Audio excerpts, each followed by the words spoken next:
may remember me from my television shows in the 1980s and 90s. And now I host a regularly live streamed virtual magic showcase featuring some of the greatest magicians in the world.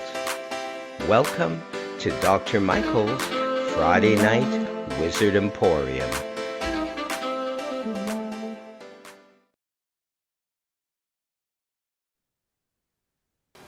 And I want to welcome everyone to our inaugural show of my own Friday Night Wizard Emporium. I want to thank our guests, to our virtual audience, and those watching out there as well, our very special guests, whom I'd like to introduce right now.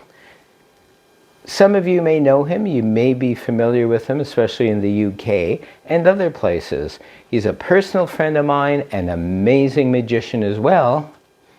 Let's welcome Paul Abbey. I know that we've got people from all over the world watching tonight. And what I'd like to do is tell you a little bit of story about something that I've been doing over the last 2 or 3 years. So I got into local politics. And I do know in the States that we have, or you have a councilmen or council people. And I got into local politics doing council work. And one of the responsibilities that we had was to look after the amenities and various different services. And that included recycling. And hey, come on, we all do recycling.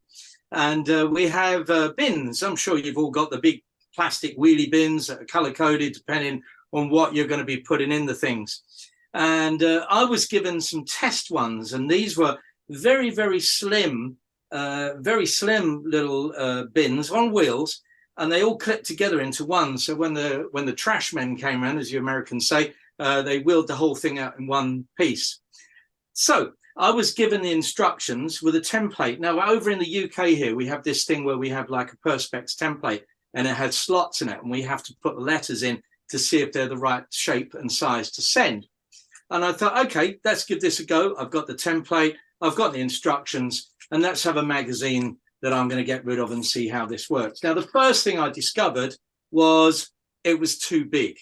The paper was far too big to put in through the slot as it was. And I read the instructions. So the first thing is that you have to make it the right size. So what I did was I got the paper and I tore it and then loaded it up to the bin. And guess what? Yep, it didn't fit. It was too big. So I thought, well, that's okay. We can fold it. I can fold it like that. And then I got the instructions and I was dismayed to see that, in fact, you can't fold the paper. You can't get away with that. It gets rejected. So, yeah, you got it. I had to tear it. So I tore it again. I thought, well, this is going to get silly. How far have I got to do this? 2 or 3 times I measured it, kept on trying to fold it and see if I could get away with it, and tore it, and it was still too big. And I got to this point and I thought to myself, that's okay because it'll go through the slot now. But then I read the instructions. It said that the size of the paper has got to be equal all the way around. I thought, no, that doesn't make sense. Okay, well, let's try it again. I folded it and I tore it. And I got to this point, and then I realized that in actual fact, it was the same size through the slot that way, but not that way. So it occurred to me that all I needed to do was just one more little tear like this, and that would be the size that I needed to get those pieces of paper through the slot. Brilliant. One little tiny problem. I did this in such a rush because I was trying to be so efficient and try to be the first one to use these bins. I realized I tore up the wrong paper. I tore up today's magazine. But you know, the great thing about this being a magician is that we can always get around these things. And I'd learned a long time ago that with just a little bit of kind of jiggery pokery, you can actually undo what you did and start all over again. Yeah. There you go, folks. Welcome from the UK. I'm going to hand you back to Dr. Michael. Enjoy the show. Wonderful. Thank you so much, Paul Abbey. It's a pleasure. Just want to briefly chat with you while I've got you there. What got you interested in magic in the first place? Well, I think it had to be TV watching David Nixon back in the day over here in the UK. But then I was really inspired by the likes of Doug Henning, who was so hip and trendy.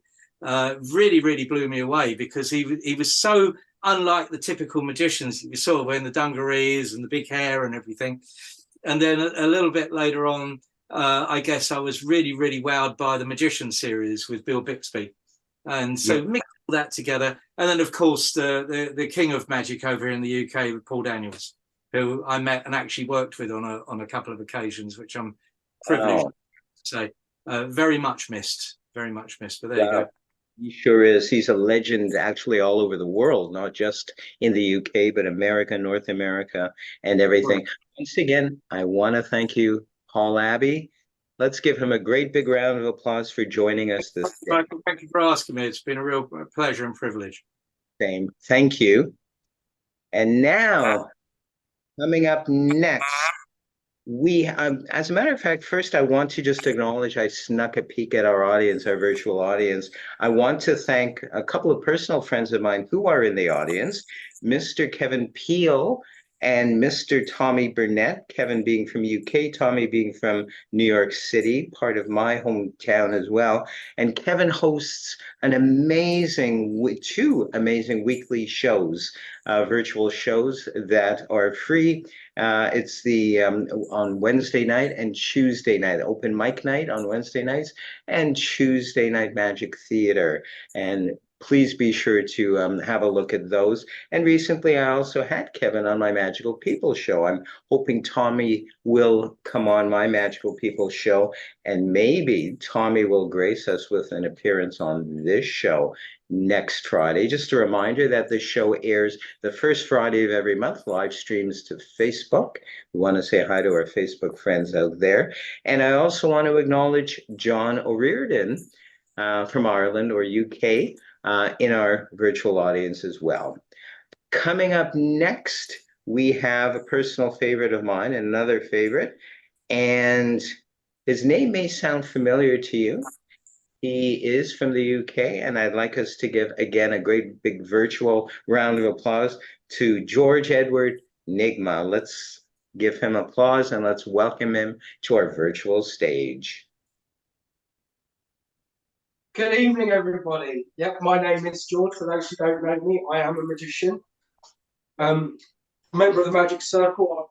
Most of you here will know me from performing on the Tuesdays and Wednesdays as well.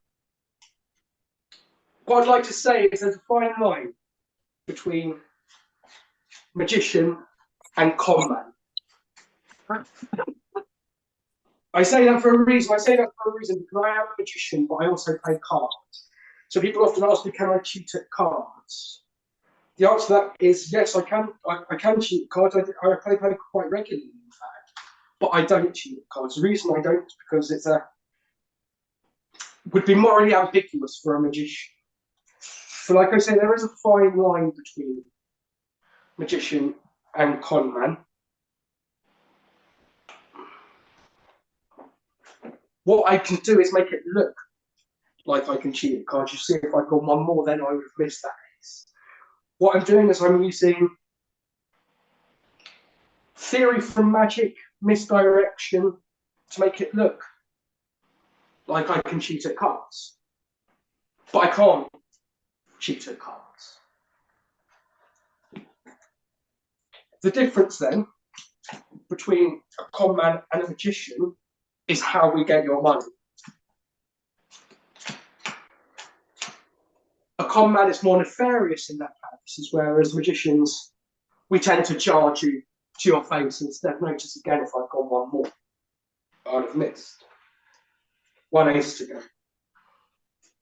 So, all close, Jack. But I told you I'm not a con man. I'm a magician. Which brings me to what's next to me here. Magicians like to call this the oldest magic trick in the world. Apparently there are hieroglyphics in the Egyptian temples of people doing this trick. I don't know if that's true or not, but what I can tell you is the first time I ever saw somebody do this, they weren't doing it as a magician. It was more of a con game or a ruse. I guess I don't know the difference. The man who was on the streets of London took a ball, he put it into the centre cup, he did one deliberate move. And would ask somebody to guess where the ball is, but he wouldn't ask them to guess, of course, they'd put their money down. They'd always put their money on the middle cup, of course. Of course, at that point, they'd be wrong. But of course, they were cheating. I've got 3 balls. You might not follow. I'll do it again. We take 1 ball, put it into my pocket. We'll take a 2nd ball, put it into my pocket. Oh, and a 3rd ball, and put it into my pocket. You might be asked them where all the balls are. In my pocket, of course, but no, they're back where they started. Excellent. Thank you so much, George. I just want to chat a little bit with you as well. First of all, thank you so much for agreeing to come on the show, our inaugural show. A real honor. And secondly, I want to know how old you were when you started into magic. I know there's so many opportunities in UK where you're from. There's tons of magic shops, tons of TV shows that have run for years that inspire young and old magicians, if you will. So how old were you when you first started into magic, and what was one of your very first tricks? So I first got into magic at a very young age. I was about 5 or 6 years old. I hate to bring up Paul Daniels again, but I got Paul Daniels' magic set when I was a child. But following on from that, when I was around 13 years old, I managed to become a member of my local circle, the Sussex Magic Circle. So at that point is when I started to get more properly into magic. So at that point, I was getting books like Royal Road, Bogo's Modern Coin Magic, things like that, and starting to get into it a little bit more. My first trick that I used to do really well, and I'll bring up David Blaine because he was the hero of mine when I was younger. I used to do the trick where he changed the aces to queens in their hand. That was one of the first ones I used to do quite regularly. But again, cups and balls, I've probably been doing more or less that routine since I was about 16 years old. So it's a favourite of mine. Mostly originally inspired again by Paul Daniels, did his 1 cup version. Awesome.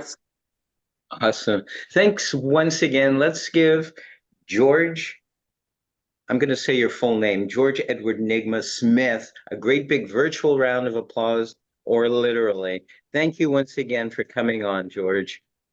Thank you very, very much for having me. Good job. Good job. Well, I see by our little, it's either a Mickey Mouse watch or one of those sand devices, that another friend of mine, personal friend, and someone I respect a great deal is coming up in a minute or so. And I was fortunate enough to have him agree to have me coming on his I think it's October, most Octobers, but he'll correct me hopefully a little bit later, magic shows in LA by virtual rendering, if you will. So in other words, I'd send him a video. I've been on 2 years in a row. Thank you so much. Let's put our hands together virtually or literally for Micah Cover. Dr. Michael, thank you so much for letting me be here. It's such a pleasure. Oh, thank you. Thank you, Anthony, the man in black. And guys, give it up for Sir Anthony for making this happen, hurting all the cats. Unbelievable. I'm still trying to figure out my toaster oven. And Sir Anthony is making all this work. That's magic. That's magic. Oh, yeah. And by the way, give it up one more time for George. That was beautiful. And Paul. And Dr. Michael, again, it's such an honor to be here. And the audience, and I'm including myself in this, the audience is cooler than the cast. Kevin Peele is here. It's like 9:30 where he is. That's like 1:30 a.m. in metric. And he's here. Kevin, thank you so much. And Tommy from New York, the only New Yorker who I don't think wants to mug me immediately. So, Tommy, thank you so much for being here, man. It's such an honor to be here. And Dr. Michael, I don't expect you to understand that joke because you're from Canada. You're nice, like no crime. So you have no clue what I'm talking about. Half What's my that, Dr. Michael? New York, half my family is from New York, so I get you. Okay, got it, got it. All right. So, Dr. Michael, you are crime adjacent. So, good to know. Good to know. And and speaking of Sir Anthony, he brought up something a very good point. Um, he was Dr. Michael. I would love to use you as a volunteer. Now, Sir Anthony did bring up a point. Since you're the host, the audience might be suspicious. So let's just be clear right now, Dr. Michael.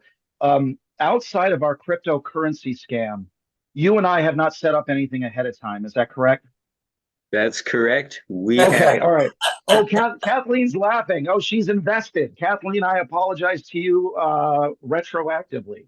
That got awkward fast. So yeah, Kathleen's like, yeah, lost all my savings. Oh, she's celebrating with fireworks. She's like, I lost all my savings. Thank you, Micah. Oh, it's a pleasure, Kathleen. Welcome to the rest of us. We're all broke magicians. But anyway, speaking of magic, Dr. Michael, it's time. Will you help me with this magic, Dr. Michael?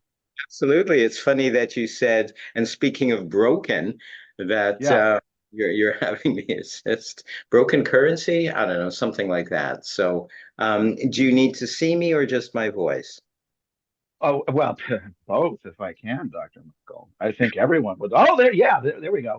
And meanwhile, I'm gonna see if I can switch cameras on my Commodore 64.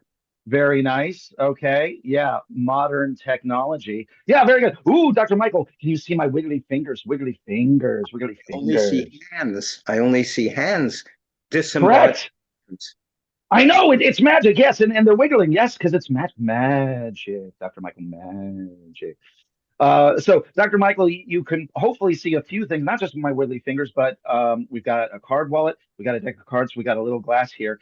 This deck is in no particular order, but you don't have to take my word for it. Oh, no, sir, say the wiggly fingers. No, say the windshield wiper fingers. No. You are going to help me mix it up, and we're going to do everything by five, sir, and you'll see why when we get there. So when I say go, I just want you to count out loud, giving me a good solid 5 seconds, like 1, 2, and count out loud. And I'm going to shuffle for those five counts. Are you ready, Dr. Michael? Sure. Beautiful. Okay, go. Stop. Oh, okay. All right. I said count out loud, but Tommy was like, no, no, no, I got this. I am reading Dr. Michael's mind. I'm going to put the numbers in the chat. Tommy, thank you for putting that in private chat. You saved the show once again, sir. Dr. Michael, we're doing great. So that was a good count of five, and you're going to help me mix up the cards some more. But before we do that, it's time for a prediction. Dr. Michael, say, ooh, ah. Thank you. That was very good. And with a Canadian accent, I loved it. Can you give me the wiggly fingers? Dr. Michael, say, ooh, ah. Give me wiggly fingers, Dr. Michael. Ooh, a. That's the The famous Canadian A. I love it. Oh, spoken like a true Canadian. Yeah. And in New York, you can go A. So once again, you are New York / crime adjacent. Well played, Dr. Michael. All right. So now that they are mixed up, and you're going to help me mix them up even more, but we are going to get to the prediction. Say ooh ah A, Dr. Michael. boy. Oi, oh, and that's right. You're Jewish. I forgot about that. Oi. I think that kind of saves time. All right. So I've discovered, especially on Zoom, it does help to elevate things, especially since I have a black background. Can you see the card wallet okay, Dr. Michael? Okay, good, good. Yeah, you got to block the sun. Yeah. So I'm going to slowly take off the paper clip. I called it, ooh, yeah, I'm calling this my Kevin Peel. Da da da da da. Dun dun dun dun. Da da da. We met in Boylesque. Dun dun dun dun. Cool. So I took out the paper clips. It was the paper clips keeping it closed. Dr. Michael, can I see? Do you want to see? Can I show you what's inside the card wallet, sir? Can I show you? Remember, it's a G audience, so general Ah, audience. touche, touche. Yes. Yeah, I will keep this PG, or as they say in England, GP. Is that cool? Okay, cool. Here we go. Ooh, there's a letter. It looks like a J, and there's more on the prediction that we'll get to in a minute. So, Dr. Michael, check this out. Using the shuffled cards, you are going to create an even more shuffled pile. And like I said, we're going to do everything by fives. So check this out. 1, 2, 3, 4, 5. I can deal one at a time from the top. Or 1, 2, 3, 4, 5. I can drop it like it's hot. Or from the bottom or the middle. Dr. Michael, top, bottom, or middle, sir? Let's try middle. Middle. Oh, I love it. 1, 2, 3. Now, Dr. Michael, if you were here, you'd be doing this yourself. So you're going to keep me honest. Does that look middle to you, or do I need to go up, down, stay there? It's your call, sir. It's mica in the middle, so it looks good. Yeah. Oh, I love it. I love it. My favorite sitcom. Okay, so do I deal or drop it like it's hot, Dr. Michael? Let's deal. Deal. Okay. Do I deal bottom to top, top to bottom, or random, Dr. Michael? Too many choices, like a I day. know, right? I know. It's like we're at a cheesecake factory. There's just too much. Yeah, there's too many choices. Let's do top to bottom. Top to bottom. A 1, a 2, a 3, 4, 5. Dr. Michael, top, bottom, or middle, sir? Let's go bottom. Bottom. Okay. 1, 2, 3, 4, 5. Do I deal or drop it like it's hot? Drop it like it's hot. Oh, the funkiest Caucasian I know. I knew you would say that, Dr. Michael. I love it. Okay, so Dr. Michael, you created this random piles, but you are still in control. Do we play? Do we do another round? Or do we stay, sir? I'm gonna stay. He's gonna stay. Yeah, that's right. I keep forgetting you're Italian. Okay, so we're gonna stay. We're gonna just put this over here. And here's our last step, Dr. Michael. I'm gonna take the pile that you created, and this time I am gonna deal one at a time because I'm gonna deal how many piles, Dr. Michael? Can you see? Yes, I can. It looks like 5, but Exactly. That's right. Anything's possible. But as I mentioned earlier, we're gonna do everything by 5. So check this out, Dr. Michael. Let's brag a little bit about what you did. You gave me a solid 5 count. Oh, I'm sorry, a mental count, as Tommy would say. And then from the shuffle deck, yeah, exactly. Yeah. And then from the shuffle deck, you created a pile using your own choices, top, bottom, or middle, drop it like it's hot, deal any way you wanted to. And you decided to stay. Was everything up to you, sir? yes, indeedy. Beautiful. Okay, so here we go. Here comes the first prediction.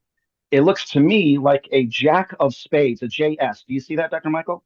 I do. Beautiful. Can I show you the first card you ended up with on the pile that you created? I don't know if I can handle this, but sure. I know, and I'm coked out of my mind right now. So it's amazing we even got the. Oh, I'm sorry, GP. I apologize, Dr. Michael. But no, I'm with you. This is crazy, but we're going to look anyway. Is that okay? Absolutely. Beautiful. Let's see the jack of spades. Bam. Meanwhile, ooh, there's another prediction. Looks a lot like, ooh, 3D.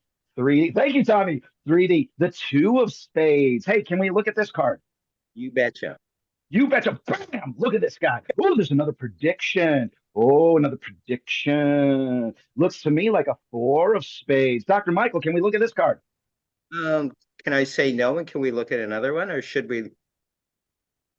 So, Dr. Michael, just to clarify, we're not on a date. I would appreciate it if you said yes as often as possible. I always guess on the third date. Sure, let's. always, I like that about you, Dr. Michael. Okay, let's take a look anyway. What we got? The 4 of spades from the prediction. Yes, the 4 of spades. Very nice. Ooh, there's another prediction. The king of spades. Dr. Michael, can we look at this card? You betcha. Boom! Look at that. And then there is one last pile, one last card. There should be one last prediction, and there is the queen of spades. So, Dr. Michael, can we look at this one? Indeed.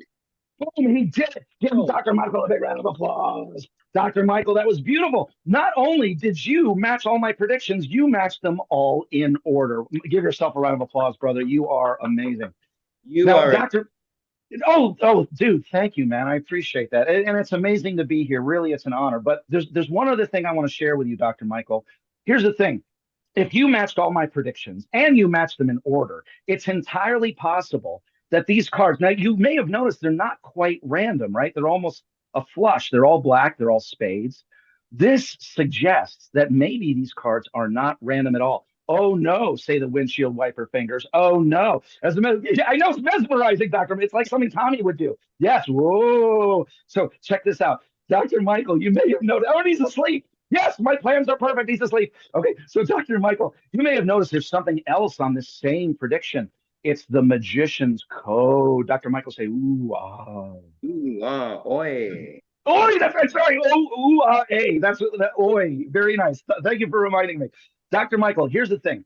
We need the magician's code because we magicians often express ourselves in cards. Why? Because we can't talk to girls. Well said, Dr. Michael. So we often have to rely on the cards to speak. So here's the thing, Dr. Michael. As you know, there is no T in the deck. You know what I'm saying? However, thanks to the magician's code. Oh, I don't know if you can see this, but you can also take my word for it. A Yeah. hit list to me. That looks like a hit list, Micah. I don't know about that. I keep forgetting you're crime adjacent. Dr. Michael, you are way too savvy for my own act. But right now, we're just going to do a card trick. I promise, Dr. Michael. So here's the thing. There's no T in the deck. So if a magician wanted to use a T, according to the magician's code, what they can do is use a J. And I don't know if you can see it on the camera, but it does make sense because a J is just a T with a little tail on it. Does that make sense? Nothing wrong with a little tail. That's fine. Dr. Michael, this is a PG show, sir. Now, I don't know what you do in Canada, but whatever it is, I want to move there. But the point is, Dr. Michael, I am learning so much about you, man. I'm so glad I'm on this show. Here's the thing. Okay, so there's no why. There's literally no why. But thanks to the magician's code, I don't know if you can see this on camera, but it says 2S, two of spades. The reason being is because 2S looks like a 25, and the 25th letter of the alphabet is what letter, Dr. Michael? A Why? Y. Yes. Boom. So for the two space could be a Y. Now the four could be, I know, right? And the four could be a D because the fourth letter of the alphabet is a. That one. Yes. Yes. In Canada, they don't give you a straight answer. They just say that one, and everybody knows what they're really talking about. This is true. This is true. It's a cultural thing. Now, meanwhile, there's no M, but the M is the 13th letter of the alphabet. I'm hoping I'm showing this. Oh, yeah. And so therefore, we might use a K because the K is the 13th value. The 13th letter of the alphabet is what, Dr. Michael? M. And exactly. And then finally, there's no L. Oh, no. However, L is the 12th letter of the alphabet, and the 12th value happens to be a Q. So if we don't have an L, we can use a Q. Does this make sense? It's so far. So far. So therefore, the J2 4 K Queen can also be translated, thanks to our magician's code, as, let me see if I can get this on camera, TYDML. TYDML. Dr. Michael, do those letters mean anything to you? They are indeed my medication. No, I think it means thank you. Thank you, Doctor Dr. Michael Likey. Give it up for the doc. Give it up for the doc. Give it up for Micah. Yes. Micah Cover. Thank Wow. you. And then, Doctor, one last thing, man. One last thing, because you've been so kind. Check this out. I don't know if you can see this in the camera, but maybe with the black background, you might be able to see it a little better. If you can't, that's okay. Do you see a symbol engraved on the glass? I see false teeth in there, but yes, there's an X. Right. And usually there's false teeth. That's absolutely right. And usually it's yours, which really freaks me out to wake up in the middle of the night and to see Dr. Michael's false teeth on my bedstand. It's weird, but you know, he's a magician. Oh, look at that. Oh, look at that. Yeah. It's actually an infinity symbol. Do you see that, Dr. Michael? Indeed, I do. Yeah. And I don't know if you can see it on the camera, and it's okay if you can't, because I'm going to show you in a minute. There's actually a word of, and I don't know if you can see it. It's a little faint, but it actually says diamonds. Do you see that? And if you can't, that's okay. Because here's the thing. If you were off by one card, sir, we would have dealt this card. Can you guess what it is? No idea. The Eight of Diamonds. Well said, Dr. Michael. Yes, I knew you. You're always one step ahead. You're always one step ahead. And here's the thing, Dr. Michael. You matched my predictions. You matched my predictions in order. You gave it meaning. You figured it out on your own. Thank you, Dr. Michael Likey. But Doc, you did this yourself in a deck that is indeed nothing but the Eight of Diamonds. Sir, you are a true wizard. Give this man. I'm freaking out too. Wow. Such an honor to be here. Thank you. And now I promise I'm done. I'm done. I promise I'm done. Wow, that was an amazing climax. And again, there's nothing like an anyway. Thank you, Mike. So PG, Dr. Michael. I P know. one day it's gonna be a girl who says that to me. Tommy knows what I'm talking about. We're I Literal do. Dr. Michael. I do. I do. He does. He does. Tommy knows too much. Yeah. I know not enough. See, I can't use Yeah, I know how you feel. I can't use that as my thing as tagline. Micah, how long have you been doing magic? Uh about uh about 1:30 p.m. Oh, you mean in general? You mean in general? Yeah. I Since you got I start around Yeah, then, yeah. yeah, that's right. Most of my life, man. Dr. Michael, here's the thing. We've been watching your wonderful shows, and again, it's such an honor to be on this program.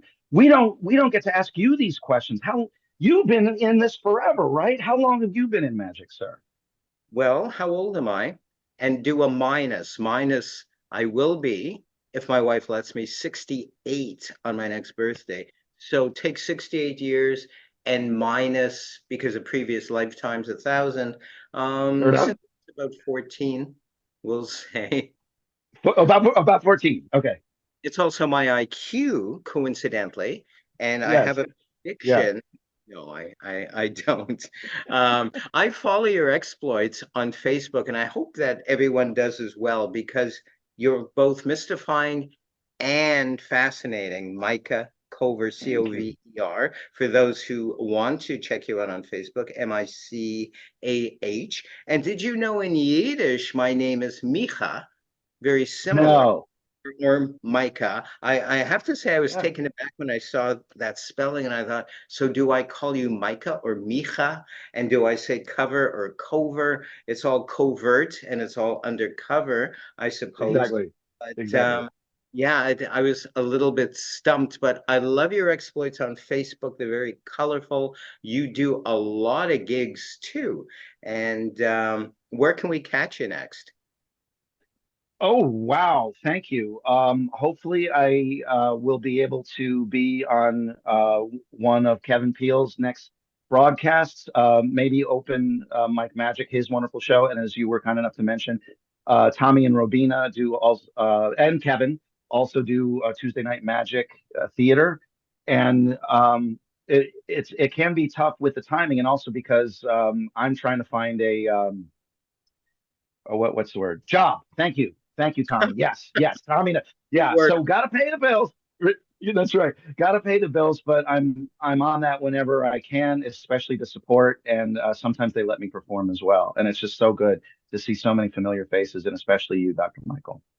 Same as well. Everybody, let's put our hands together virtually and literally for Micah Cover. Thanks once again for Thank you, coming. Dr. Michael. Thank you, Sir Anthony. Thank you, guys. Thank you. Now we're going to go to Anthony for him to introduce me again, hopefully. Or not. Well, no, we can do that. I We can can do introduce that. We can do that. Well, because it just I seems personally fitting. know myself. I do know myself personally. It So just seems fit. It just seems fitting to close this very first edition I'm of the sure Wizards. everyone is waiting. They're saying, when is this going to finish already? Well, I was just about to tell them. Ooh. It seems fitting to finish this very first Friday night Wizards Emporium with something from the producer, Dr. Michael Ike. Awesome. Thank you so much, Anthony.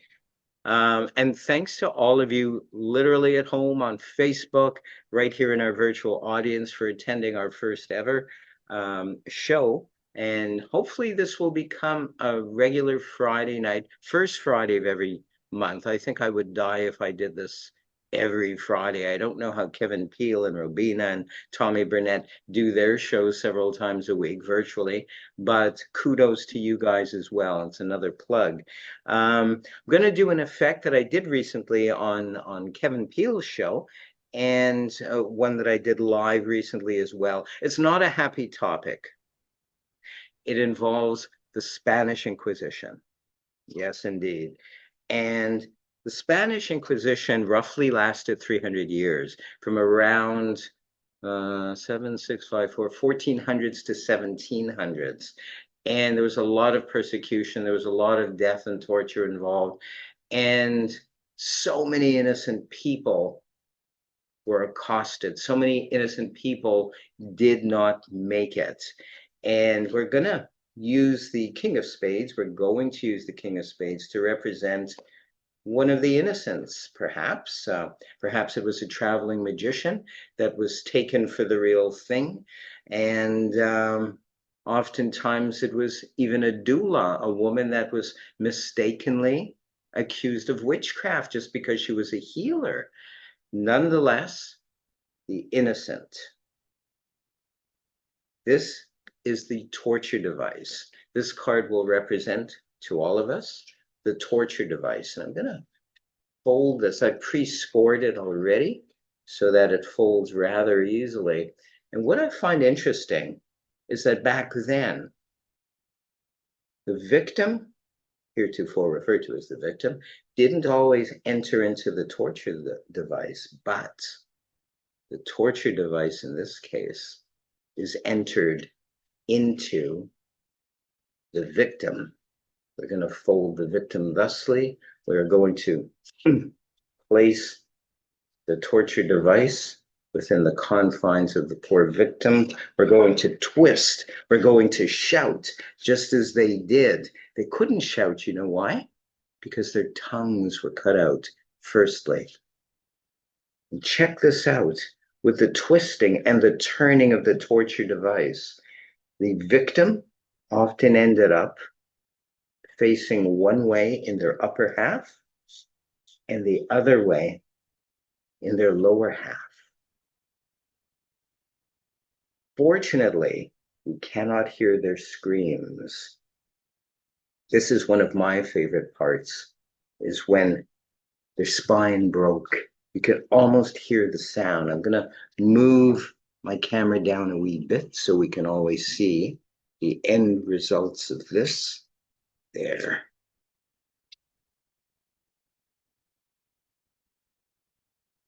Torture device. And there we have the remains of the poor victims. I want to thank all of you as well for joining us this day. I want to thank my incredible performers, my guests this week, Paul Abbey. Let's all clap for Paul, virtually and literally. Let's all clap for George Edward Nigma Smith, literally and virtually, and Micah Cover. Last but not least, let's give him a great big, this would be a great big round of applause. Yes, I've gone there, Micah. And most of all, I want to thank all of you out there, both in Facebook land and in our virtual audience, and those who perhaps are watching this post-show. Thank you so much once again for joining us, and we will see you all really soon. Take care.